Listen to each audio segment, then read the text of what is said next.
dari beta blocker selektif dan non-selektif adalah beta blocker selektif mempengaruhi jantung, sementara yang beta blocker non-selektif mempengaruhi bagian tubuh lainnya. Selain itu, yang lebih spesifik apa lagi?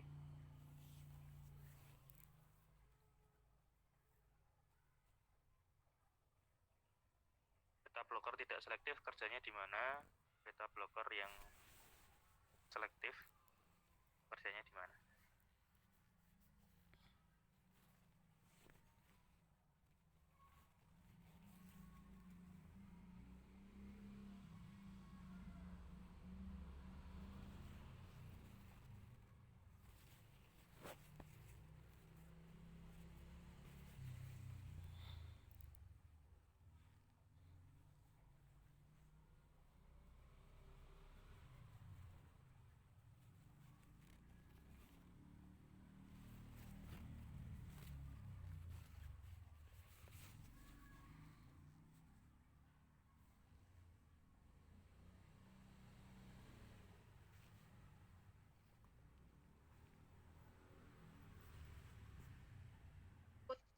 Salbutamol dan digunakan untuk apa?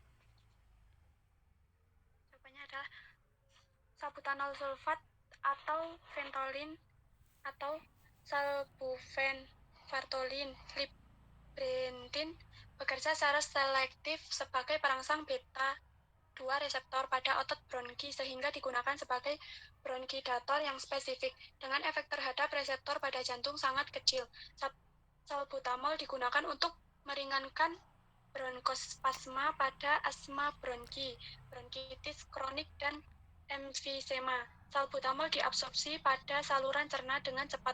Waktu paro plasma antara 2-7 jam, tergantung pada cara pemberian. Awal kerja obat yaitu dengan cara inhalasi 5-15 menit. Kemudian diberikan secara oral selama 30 menit. Lama kerja obat inhalasi 3-6 jam. Kemudian pada pemberian oral selama 8 jam.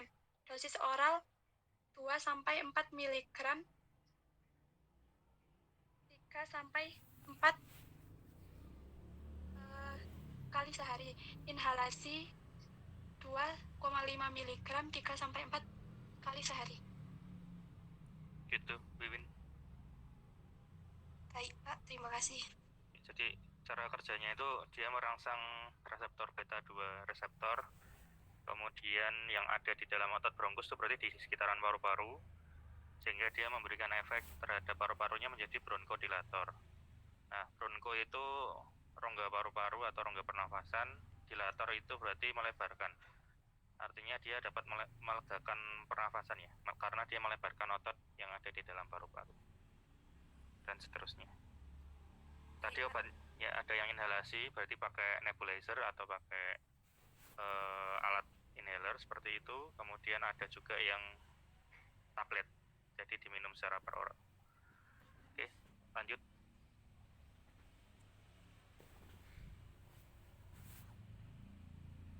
Adrenergik.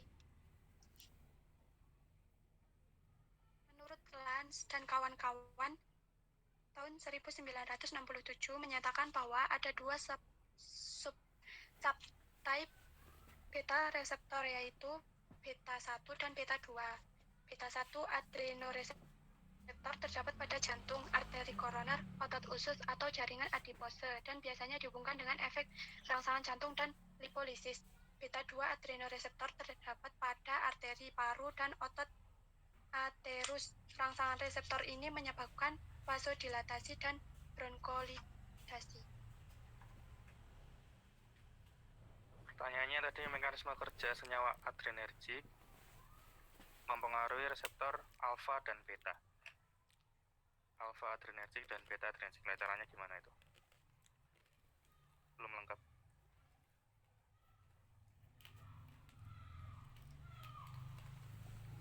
Itu mekanisme kerjanya yang itu bukan Pak, yang adrenometik yang bekerja secara langsung, tidak langsung, sama campuran yang tadi udah ada di PPT itu?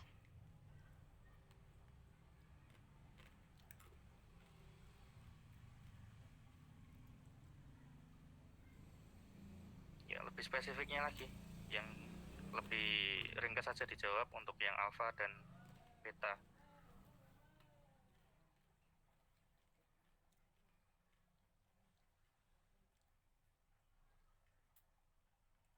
Kalau mau dibacakan semua ya berarti dari quiz sampai di Bentley itu tadi.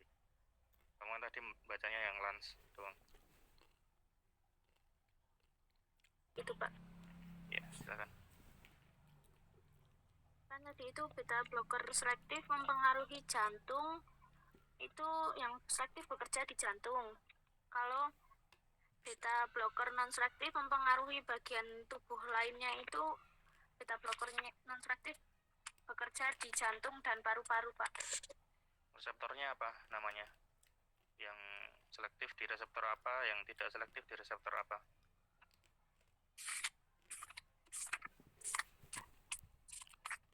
Pada beta 1 dan beta 2 reseptor Pak.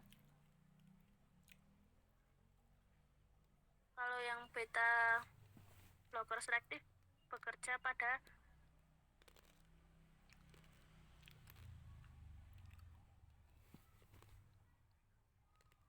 B1 Pak.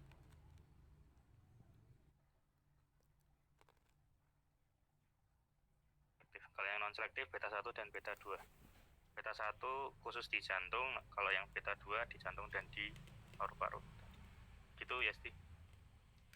Baik Pak, terima kasih. Terus yang belum tadi? Senyawa adrenergik. Menurut Alquist 1947 mengemukakan bahwa ada dua kelompok adrenoreseptor, yaitu alfa dan beta. Alfa adrenoreseptor terutama terlibat pada rangsangan otot polos, sedang beta adrenoreseptor berhubungan dengan hambatan otot polos, termasuk otot polos usus dan rangsangan otot jantung. Menurut Lance dan kawan-kawan, tahun 1967 menyatakan bahwa ada dua subtype beta reseptor, yaitu beta 1 dan beta 2.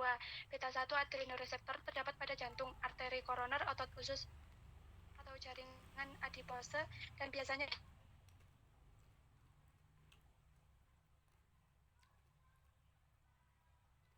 dihubungkan dengan efek rangsangan jantung dan lipolisis. Beta 2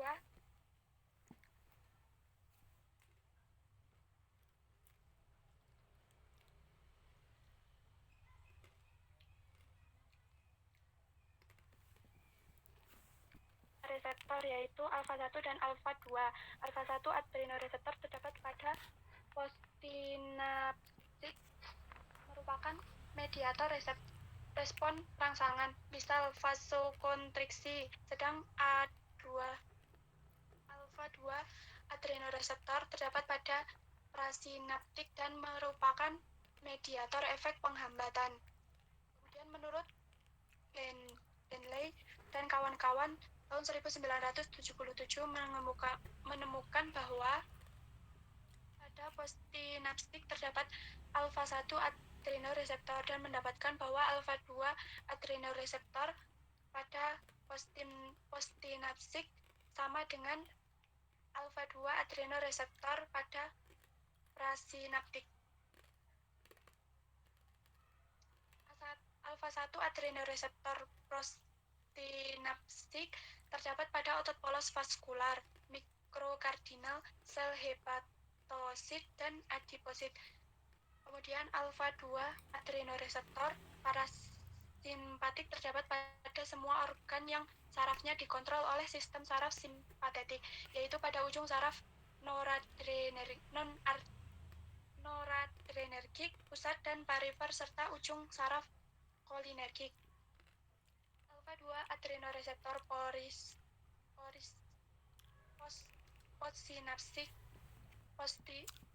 postinaptik terdapat pada otot polos vaskular, pankreas, patelet, adiposit, melanosit. Jadi menurut Alquist itu ada dua adrenoseptor, yaitu alfa dan beta, kemudian di spesifikan lagi oleh Lance, Langer, dan Bentley terhadap reseptor yang beta maupun yang alfa. Kemudian secara mekanisme kerja bisa dibaca di halaman 474 ya. Jadi ketika obat adrenergik itu bekerja terhadap reseptornya, maka reseptornya akan menimbulkan respon. Nah, kedua reseptor tersebut menimbulkan respon karena ada beberapa interaksi antara obat dengan reseptor tersebut. Ya, di sini misalnya ya, gugus hidroksifenol dapat membantu interaksi obat dengan sisi reseptor yang beta. Hal tersebut terjadi melalui ikatan hidrogen atau kekuatan elektrostatik. Nah, nanti silakan dibaca. Ya, jadi mekanisme penjelasan cara kerjanya ada di halaman 474, tetapi secara teorinya tadi bahwasanya mekanisme kerja adrenergik dikemukakan oleh Alquist, kemudian dispesifikan lagi oleh Lange, Langer maupun Bentley, dan seterusnya. Itu Afi. Baik Pak, terima kasih Pak. Ya. Terus yang belum siapa nih? Husni sama Akna. Kak, saya mau menjawab pertanyaan Husni. Ya, silakan. Apa yang dimaksud dengan palpitasi? Palpitasi adalah sensasi ketika jantung berdegup dengan kencang. Palpitasi juga dikenal dengan sebutan jantung berdebar, Pak. Kondisi ini dapat dirasakan di dada hingga area tenggorokan atau leher, baik saat beraktivitas maupun sedang beristirahat. Ya, intinya jantungnya berdegup kencang ya. Terus biasanya tidak teratur, kemudian kadang-kadang tidak menunjukkan bahwasanya dia mengalami kelainan jantung atau yang lain, misalnya penyakit jantung yang lain. Jadi intinya palpitasi itu kondisi di mana orang tersebut mengalami degup jantung yang cukup kencang dan tidak teratur. Kayak gitu. Wanita hamil. Nah, kalau misalkan wanita hamil, buat wanita hamil tuh obatnya itu apa? Oke. Yang lain ada lagi? Ada golongan adrenomimetik yang bekerja langsung, itu kan dia bekerja pada reseptor yang spesifik. Yeah. Nah, reseptor spesifik untuk saluran darah itu apa saja dan respon yang ditimbulkan seperti apa?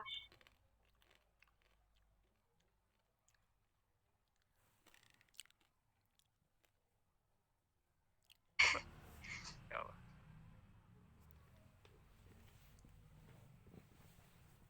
Shock kan merupakan suatu keadaan yang terjadi bila perfusi oksigen ke jaringan menjadi tidak adekuat. Terus contoh obatnya itu salah satunya dobutamin HCl. Merupakan katekolamin yang menunjukkan efek agonis pada reseptor beta 1 di jaringan jantung. Efek agonis pada reseptor beta 2 kurang kuat. Obat ini digunakan untuk pengobatan payah jantung dan diberikan secara infus intravena karena diinaktivasi dalam saluran cerna, diekspresikan terutama melalui urin. Waktu paru eliminasinya kurang lebih 2 menit. Dosis infus intravena infus 2,5 sampai 10 kg per menit. Oke, kalau mekanisme kerja obatnya udah betul, contohnya sudah ada di buku. Kemudian tadi dilengkapi lagi yang vasopresor. Kalau shock itu terjadi karena apa? Kok bisa orang mengalami shock? Biasanya contohnya karena apa? Kayak kaget gitu, Pak. Kaget ya, Pak. Sakit. Yang lain apa? Tertangani. Nah, biasanya kalau shock itu terjadi karena di aliran darahnya itu terdapat misalnya racun atau mungkin senyawa yang dapat menyebabkan susah bernafas tadi. Nah, kemudian tadi yang vasopresor digunakan untuk mengatasi shock tersebut dengan cara pengembangan perfusi. Artinya perfusi itu adalah proses di mana sirkulasi darah yang menuju ke paru-paru itu diperbanyak, sehingga oksigen yang masuk ke dalam paru-paru menjadi lebih banyak dan dapat ditukar secara terus-menerus. Orang yang mengalami kehilangan kesadaran salah satunya kan disebabkan karena kekurangan oksigen di dalam darahnya. Nah, dengan penambahan oksigen ke dalam paru-paru tersebut diharapkan kekurangan oksigen tadi, kemudian hal-hal yang dapat menyebabkan shock itu dapat teratasi. Seperti itu. Ya, intinya memperbanyak aliran darah yang menuju ke paru-paru. Karena di paru-paru itu ada pembuluh darah perifer yang bertugas untuk mengatur atau mengolah oksigen yang kita hirup. Seperti itu.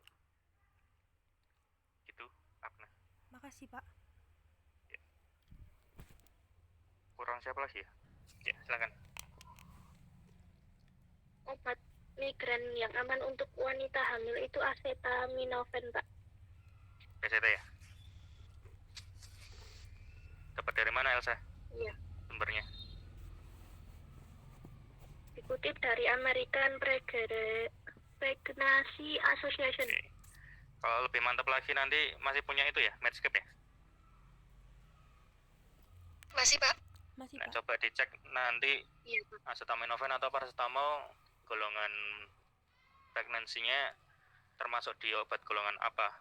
A, B, C, D atau X? Ya, kalau menurut asosiasi dari Amerika tadi ya memang amannya pakai paracetamol biasanya untuk ibu yang hamil. Gitu, Hanifah. Ya, Pak. Makasih. Oke. Ya. Oke, lanjut satu lagi. Nur ya?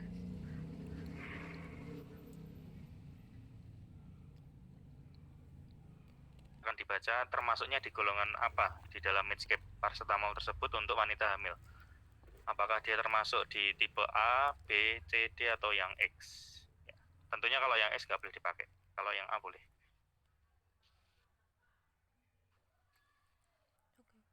Ya, silakan.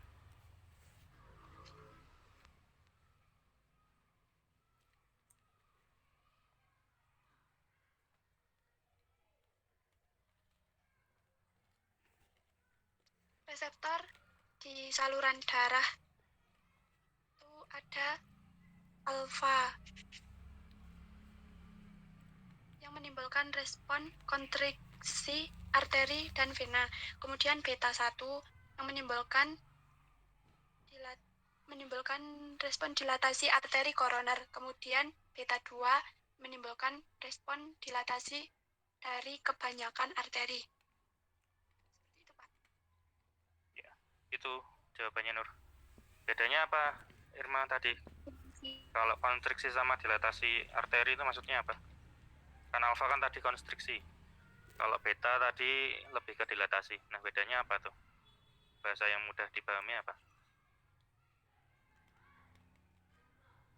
Mana yang menyempitkan, mana yang melebarkan pembuluh darah?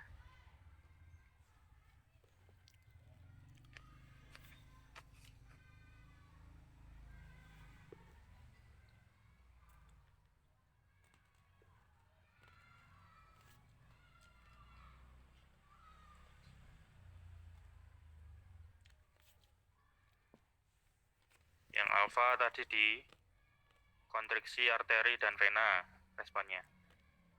Yang beta 1 dilatasi arteri koroner, yang beta 2 dilatasi untuk kebanyakan arteri. Nah, maksudnya apa?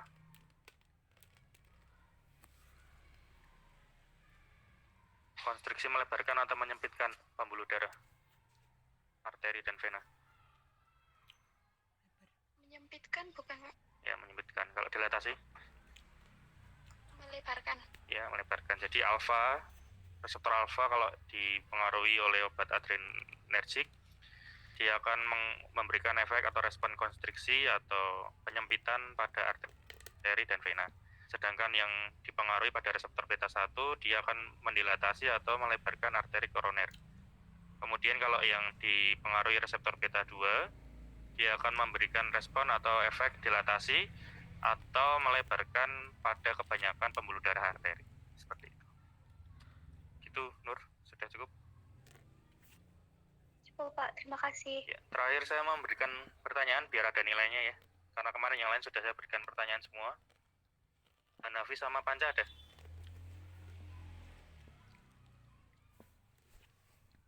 Ada, Pak. Oke. Panca, pertanyaannya apa yang dimaksud dengan senyawa adrenergik?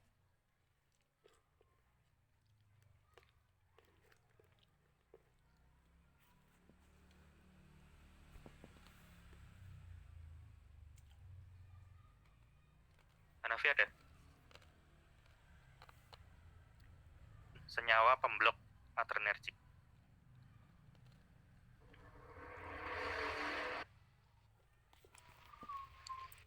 Senyawa adrenergik juga disebut juga dengan adrenomimetik atau perangsang adrenergik, simpatomimetik atau perangsang simpatetik, adalah senyawa yang dapat menghasilkan efek yang serupa dengan respon rangsangan pada sistem saraf adrenergik.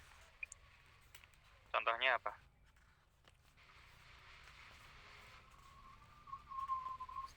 Sistem saraf adrenergik gimana maksudnya, Panja?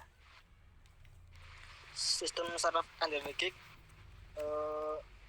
berperan mengatur banyak fungsi fisiologis, tekanan darah, kecepatan dan kekuatan jantung, pergerakan saluran cerna, pergerakan uterus, dan tonus otot bronkus.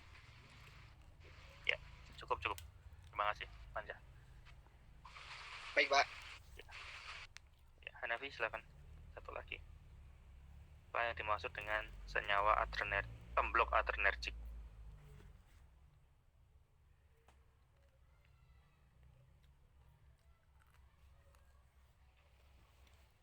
Menghambat alfa dan menghambat beta, Pak.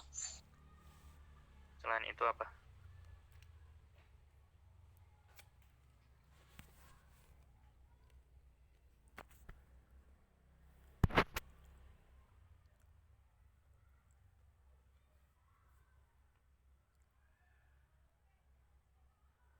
Itu kan mekanisme kerjanya. Kalau senyawa pemblok adrenergik itu disebut dengan senyawa apa?